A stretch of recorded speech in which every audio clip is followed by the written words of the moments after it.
ದೊಡ್ಡಬಳ್ಳಾಪುರದ ಜನತೆಗೆ ನಮಸ್ಕಾರ. ದೊಡ್ಡಬಳ್ಳಾಪುರದ ಜನತೆ ಹತ್ರ ಮಾತಾಡೋದಕ್ಕೆ ಖುಷಿ ಆಗುತ್ತೆ. ದೊಡ್ಡ ಮನಸ್ಸು, ದೊಡ್ಡಬಳ್ಳಾಪುರ ಅಂದರೆ ದೊಡ್ಡ ಮನಸ್ಸಿರೋ ಅಂಥ ಜನ ಎಲ್ಲಿದ್ದಾರೆ ಅಂದರೆ ಅದು ದೊಡ್ಡಬಳ್ಳಾಪುರದಲ್ಲಿ. ಇವತ್ತು ನಾನು 75ನೇ ವರ್ಷದ ವಿಷ್ಣುವರ್ಧನ್ ಅವರ ಜನ್ಮದಿನ ಹುಟ್ಟುಹಬ್ಬದ ದಿವಸ ನಿಮಗೊಂದು ಹಳೇ ಟಾಕೀಸು, ಪುರಾತನ ಟಾಕೀಸಿದು ಶ್ರೀ ಲಕ್ಷ್ಮೀ ಥಿಯೇಟರ್ ಬಳಿ ಇದ್ದೀನಿ. ಇಲ್ಲಿ ನಮ್ಮ ದೊಡ್ಡಬಳ್ಳಾಪುರದಲ್ಲೇ ದೊಡ್ಡ ಟಾಕೀಸ್ ಇದು. 1,500 ಜನ ಕುತ್ಕೊಳ್ಳೋ ಅಂಥ ಟಾಕೀಸ್ ಇದು.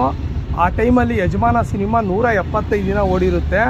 ಆಗ ವಿಷ್ಣುವರ್ಧನ್ ಅವ್ರನ್ನ ದೊಡ್ಡಬಳ್ಳಾಪುರಕ್ಕೆ ಕರೆಸಿರ್ತಾರೆ.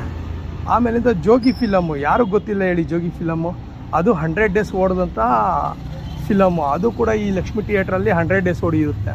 ತಿರ್ಗಾ ಸಾರಥಿ ಸಿನಿಮಾ, ದರ್ಶನ್ ಅವರ ಸಾರಥಿ ಸಿನಿಮಾ ಯಾರು ಜ್ಞಾಪಕ ಇಲ್ಲ ಹೇಳಿ, ಅದು 50 ದಿನ ಓಡಿರೋ ಸಂದರ್ಭದಲ್ಲಿ ದರ್ಶನ್ ಸರು ಬಂದು ಇಲ್ಲಿ ಮೆರವಣಿಗೆ ಮಾಡಿರ್ತಾರೆ ದೊಡ್ಡಬಳ್ಳಾಪುರದಲ್ಲಿ. ಇದು ತುಂಬ ಹಳೆ ಟಾಕೀಸು. ನಾವು ಎಲ್ಲ ಚಿಕ್ಕ ವಯಸ್ಸಿಂದ ಹಿಡಿದು ಒಂದು 30-35-40 ವರ್ಷ ಟಾಕೀಸ್ ಇದು ನೋಡಿ, ಲಕ್ಷ್ಮೀ ಟಾಕೀಸು. ಈಗ ಸಿನಿಮಾಗಳು ಇದರಲ್ಲಿ ಓಡ್ತಾ ಇಲ್ಲ. ಮತ್ತೆ ಇದು ಶುರುವಾಗಲಿ ಅಂತ ನಾನು ಕೇಳ್ಕೊತೀನಿ. ಮತ್ತೆ ದೊಡ್ಡ ದೊಡ್ಡ ಸಿನಿಮಾಗಳು ಈ ಥಿಯೇಟ್ರಿಗೆ ಬರಲಿ ಅಂತ ಕೇಳ್ಕೊತೀನಿ. ಇದು ದೊಡ್ಡಬಳ್ಳಾಪುರದ ಹಳೆ ಟಾಕೀಸು, ನಮ್ಮ ಲಕ್ಷ್ಮೀ ಟಾಕೀಸ್. ಸ್ನೇಹಿತರೆ, ನೀವು ಯಾವ ಫಿಲಮ್ಮು ಈ ಟಾಕೀಸಲ್ಲಿ ನೋಡಿದ್ದೀರಾ ಕಮೆಂಟ್ ಮಾಡಿ ತಿಳಿಸಿ.